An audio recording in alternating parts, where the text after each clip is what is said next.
Part 2. The Sea Cook. Chapter 7. I Go to Bristol.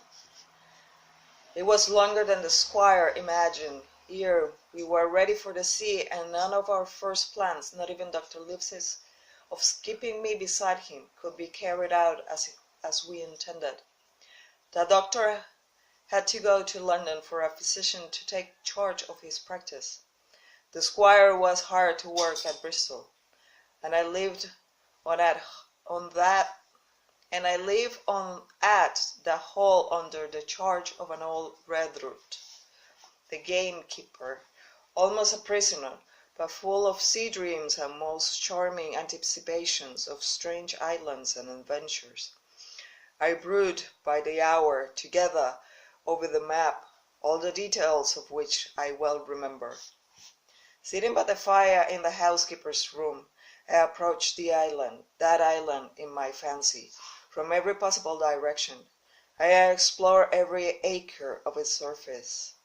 I climbed 1,000 times to that tall hill they call the Spyglass, and from the top enjoyed the most wonderful and changing prospects.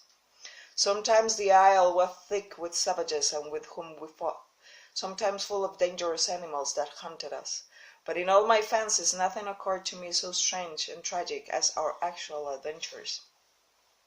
So the weeks passed on, till one fine day there came a letter addressed to Dr. Livesey, with his edition, to be opened in the case of his absence, by Tom Redruth, or young Hawkins. Obeying this order, we found, or rather I found, for the gamekeeper was a poor hand at reading anything but print, the following important news.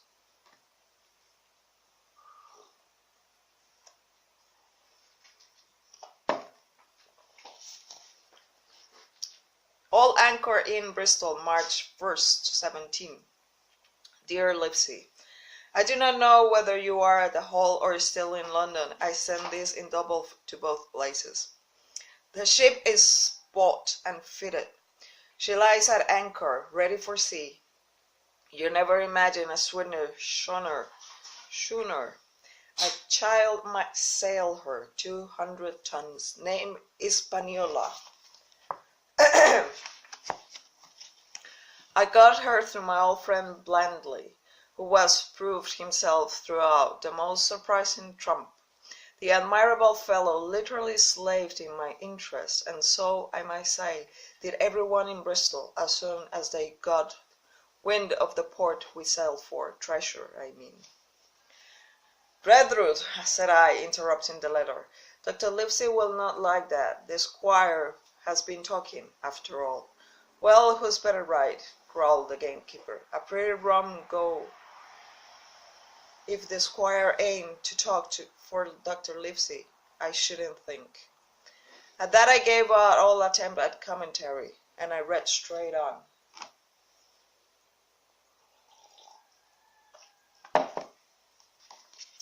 Blindly himself found the Hispaniola, and by the most admirable management got her for the merest trifle. There is a class of men in Bristol mostly prejudiced against Blandley. They got the length of declaring that this honest creature will do anything for money, that the Hispaniola belonged to him, and that he sold it me absurdly high. The most transparent calumnies. None of them there, however, to deny the merits of the ship. So far there was no hitch. The work people, to be sure, rigorous and was not, were most annoyingly slow.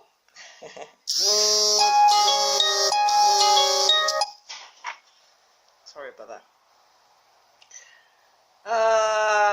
They were annoyingly slow. There you go.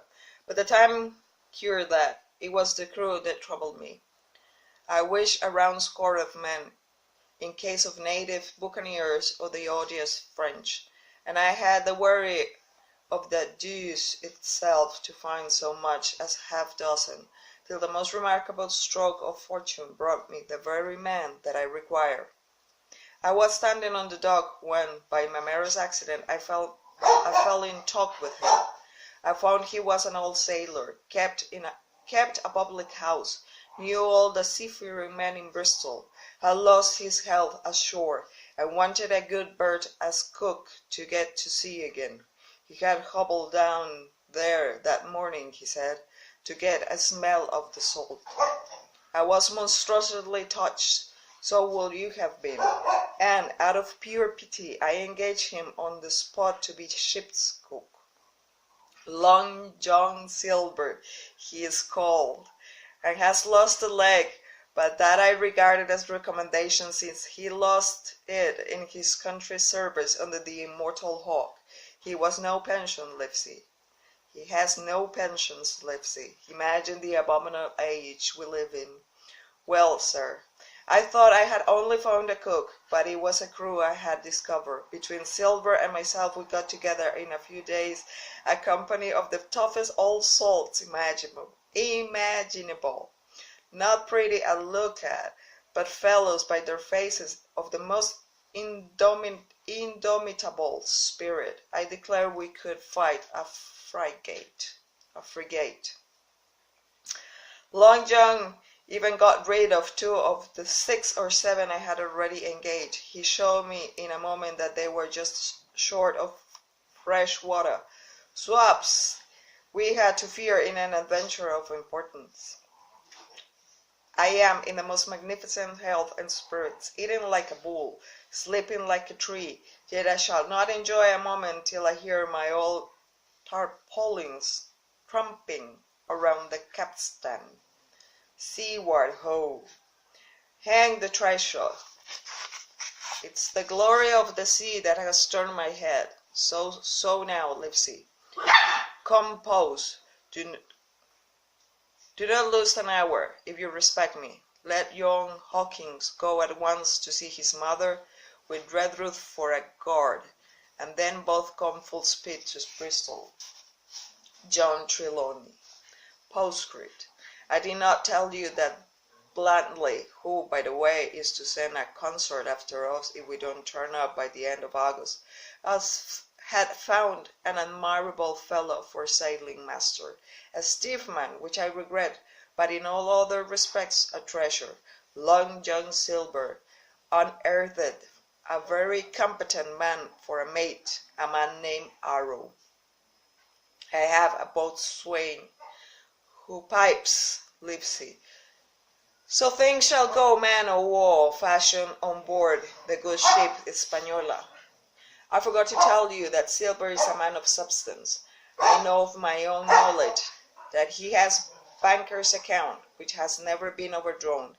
He leaves his wife to manage the inn, and as she is a woman of color, a pair of old bachelors like you and I might be excused for guessing that it is the wife, quite as much as the health, that sends him back to robbing. J.T. P.P.S. Hawking might stay one night with his mother. G.T. You can fancy the excitement into which the letter put me. It was half beside myself with glee, and if ever I despised a man, it was old Tom Redruth, who could do nothing but grumble and lament. Any of the under gamekeepers would gladly have changed places with him, but such was not the squire's pleasure, and the squire's pleasure was like law among them all. Nobody but the old Redruth will have dared so much as even to grumble.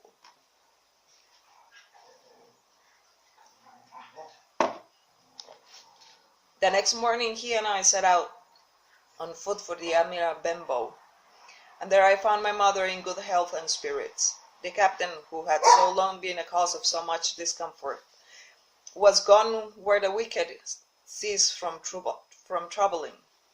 The squire had had everything repaired, and the public rooms and the sign repainted, and had added some furniture, all a beautiful armchair for mother in the bar.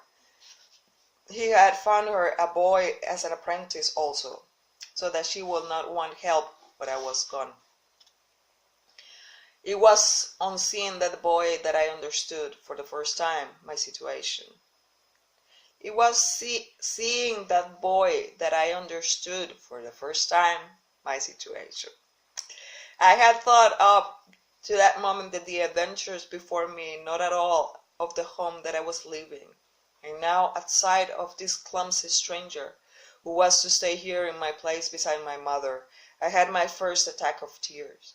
I'm afraid I led that boy a dog's life, for as he was new to the work, I had 100 opportunities of setting him right and putting him down, and was not slow to profit by them. The night passed, and the next day after dinner, Redruth and I were afoot again and on the road.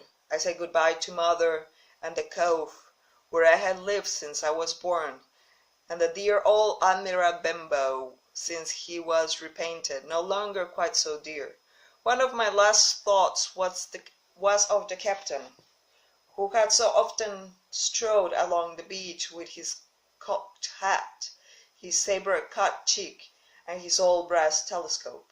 Next moment he had turned the corner, and my home was out of sight. The mail picked us up about dusk at the Royal George on the heath.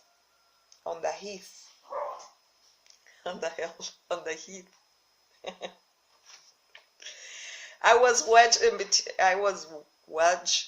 between Redruth and a stout old gentleman. In spite of the swift motion and the cold night air, I must have dozed a great deal from the very first, and then slept like a log up hill and down dale through stage after stage.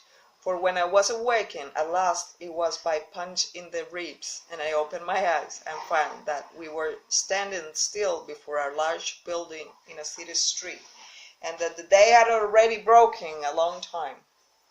"Where are we?" I asked. "Bristol," said Tom. "Get down."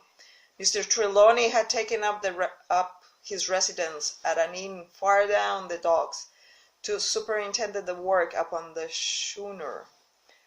Thither we have now to walk, and our way, to my great delight, lay along the quays and beside the great multitude of ships of all sizes and rigs and nations. In one sailors were singing at their work, in another there were men aloft high over my head, hanging to their threads that seemed no thicker than a spider's. Though I had lived by the shore all my life, I seemed never to have been near the sea till then. The smell of tar and salt was something new.